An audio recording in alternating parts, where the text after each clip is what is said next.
आपण संगीत कारंजा बघून येऊया. अहो तुम्ही तर हॉटेलच्या उद्घाटनाला जाणार हो, होता ना? हॉटेल HB+च्या उद्घाटन सोहळ्याला जायचं आहेच. मग कारंजा बघायला आणि रमणीय ठिकाणी काय म्हणत होता? चेष्टा करताय का काय माझी? अगे नाही, विटापासून फक्त 4 किलोमीटर अंतरावर नेवरी येथे हॉटेल HB+ हे नवीन अप्रतिम हॉटेल सुरू होतंय. हा हा, अक्षय तृतीयेच्या मुहूर्तावर रविवारी सायंकाळी 5 वाजता उद्घाटन होणार आहे HB+, तेच ना?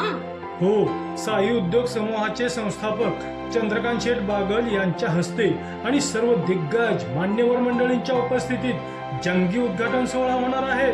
मग चला हॉटेल HB+च्या उद्घाटनाला. रविवारी संध्याकाळी 5च्या पुढे विटा सातारा हायवे रोड नेवरी येथील हॉटेल HB+चा थाटमाट पाहायला आम्ही चाललोय, तुम्ही पण नक्की या बर का.